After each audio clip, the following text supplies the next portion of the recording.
Hello guys, it's Ethan here. Today this is the last part of our Algebra STAAR review for the 2025 test.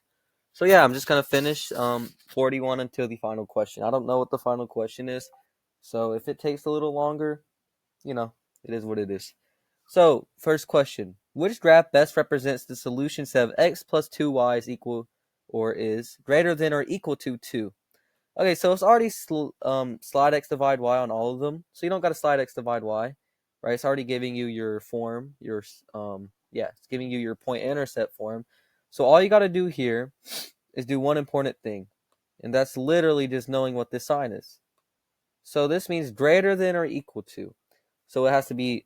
So for example, it has to be greater than, and then the line has to be solid, right? So for example, we could already cross out 2. The line isn't solid. Sorry. The line isn't solid in B. It's dotted, right? It's dashed. It's only dashed if it doesn't have this line under than the greater than sign. That's just called greater than. But since it's greater than or equal to, the line is like solid, okay? So it can't be B and it can't be D. So all you got to do now is see greater than. So the number has to be greater than the y-intercept. The y-intercept is 1. Is 0, 2, 0, 3, and 0, 4 greater than 0, 1? Yes, that's true.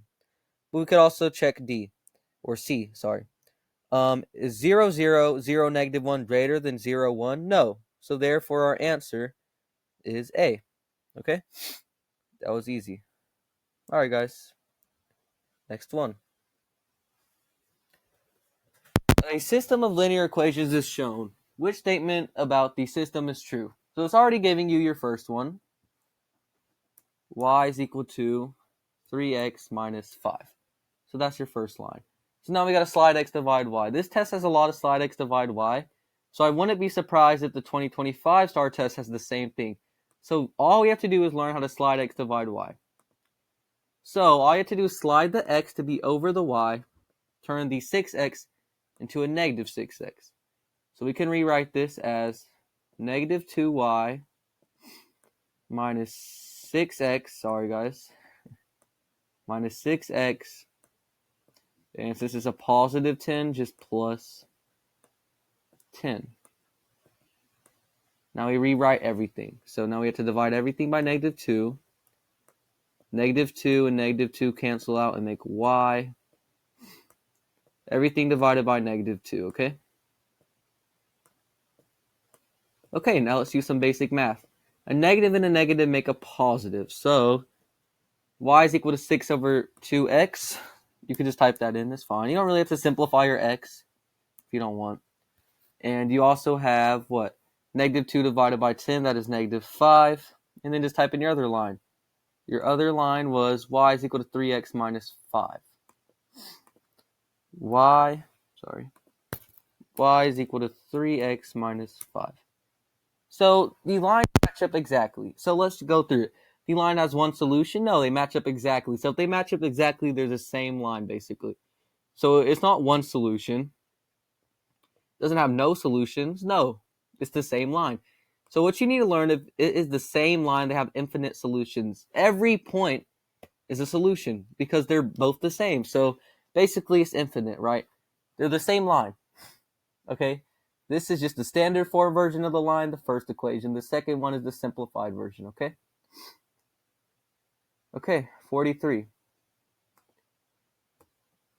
A company currently has 500 employees. The number of employees is expected to grow at a rate of 2% each year. Write an exponential function. So all I have to know is what exponential functions are, right? So exponential functions are really easy, guys. I like them because they're like my favorite because they're just so simple. You have a times b to the power of x. That was so bad. Let me show you that on the graph.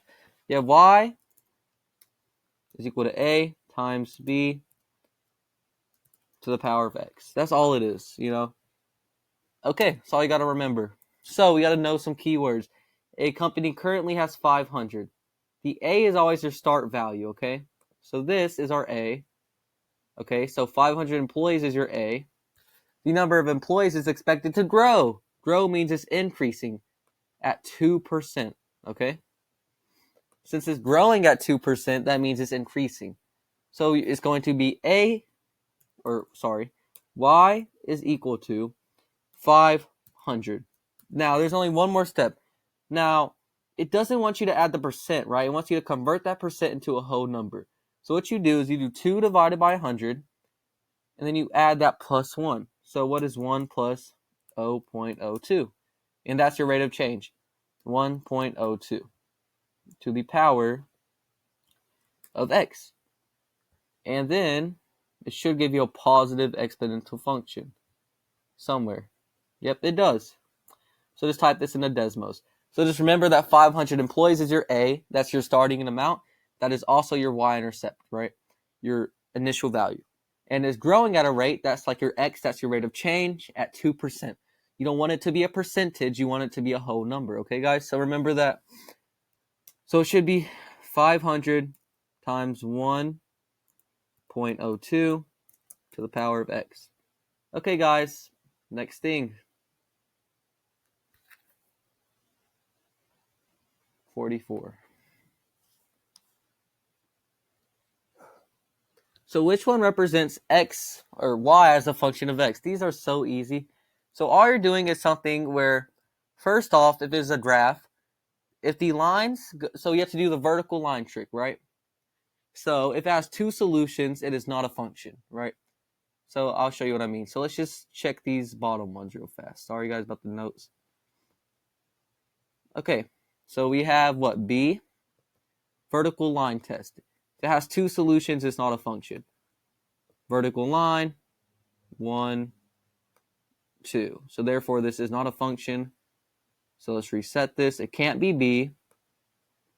And let's just try this one. It has more than one function, right? So it can't be B or D. So now I want you to look at these top ones and think, okay, so now we have to look at the x's. If the x's repeat, that means it is not a function. So therefore is B, right? Think of it. So look at your x's. -2 is repeating 2 times. But on B, all the numbers are different. That's what a function is. So if we were to like type this into a graph, this would be a linear function. This, it would have more than one solution. There would be 2. Look, -2 is repeating. So therefore, the only logical answer is C. I said B, sorry.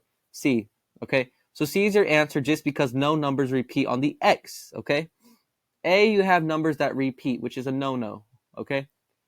Next question.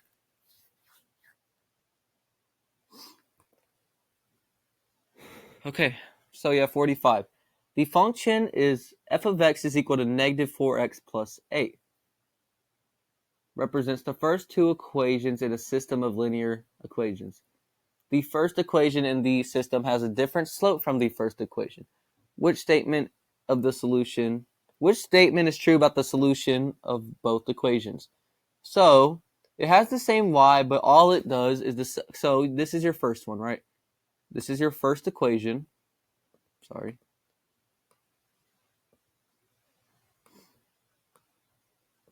Oh my gosh, I hate highlighting stuff.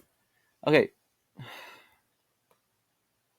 So this is your first equation. It won't let me highlight it. It's fine.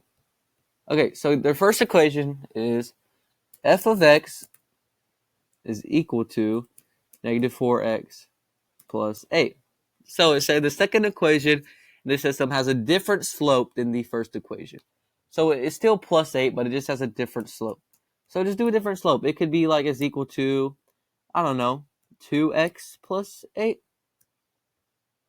And then just go to the home button. This means they have one solution. And you could just do infinite. Like, let's just try -8x. One solution.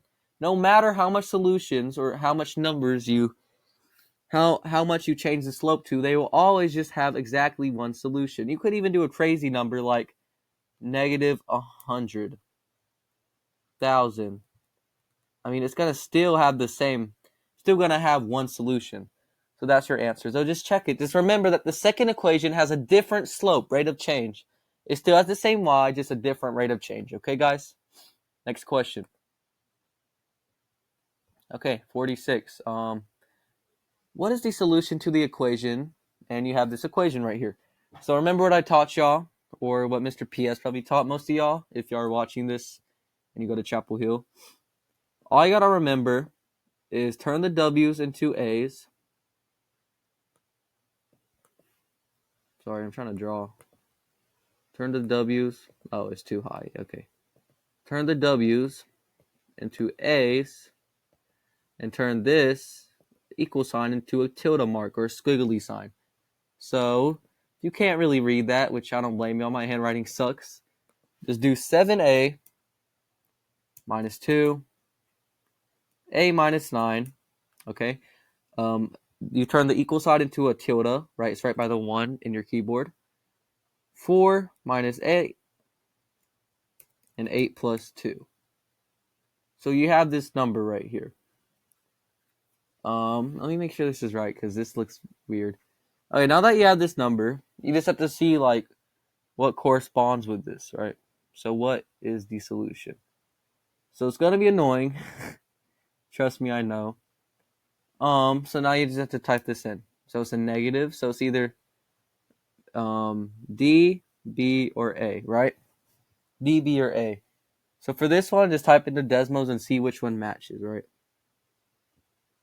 So let's do it. 2.3. Maybe that would work, right? 23 over 10. It's not really telling you. That's what I don't like about this question. It doesn't really give you a clear answer. So, like, it's going to suck. Negative 2.30. 769.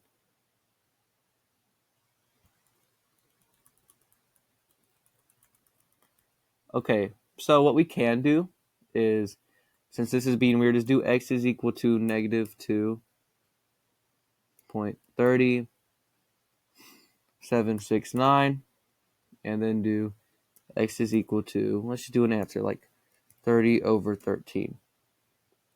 And the lines match exactly the same. So guys, I know that was complicated kind of, but if it's not giving you a clear answer, like for this one, and it's like a really weird number, all you have to do is just type your x's into Desmos and see if the lines match. So do x is equal to your answer, and then x is equal to your answer choice, and see if the lines match exactly. Like that wouldn't be it, so it can't be C. Negative 10 over 9, that's not it. And then negative 26 over 9, that's not it. So yeah, that one's a little tricky, guys, but y'all be fine, okay? Okay, so choose two factors of this equation. So two factors. You could either do it by paper or just do it my way and just type this into Desmos. And then I learned like a really cool trick you can do to get factors. So let's look at this. The opposite of negative 4.5 is positive 4.5. So this one has to be a positive. Your left one has to be a positive number. And your right one has to be, the opposite of 4.5 is negative 4.5. But for this, you can't really do it because like they're not like whole numbers. They're just like 9x minus 2 and stuff. So just, type it in, 9x minus 2. And just choose a random one like 4x plus 9. So it can't be those two. So it can't be 9x minus 2 or 4x plus 9. So let's try, I don't know, 2x minus 9 and then 4x plus 9. So 4x plus 9 works, or which one is this one? Okay, it might be 4x plus 9. We'll see.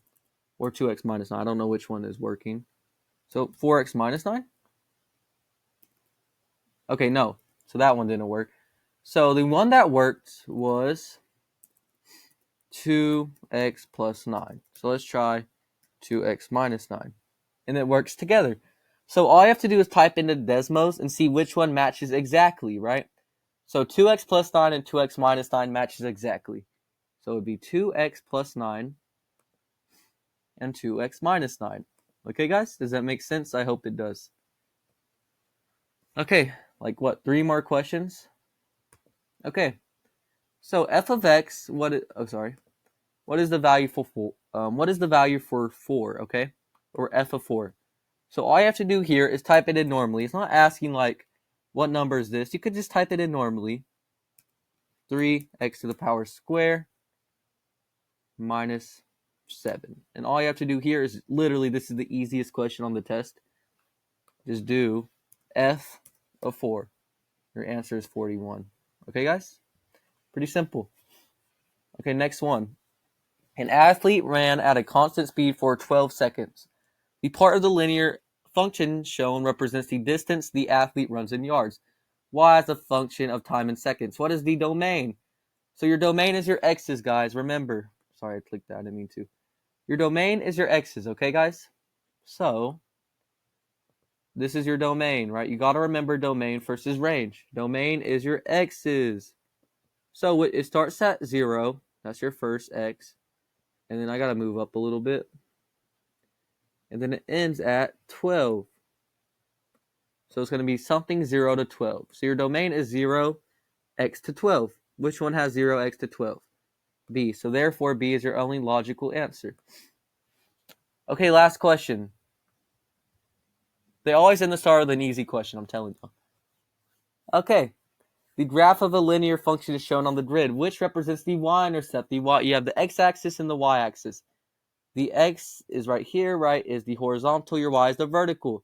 So where does this line cross the y-intercept, right? The y-axis. So look down at your y, and then bingo, it crosses at -2.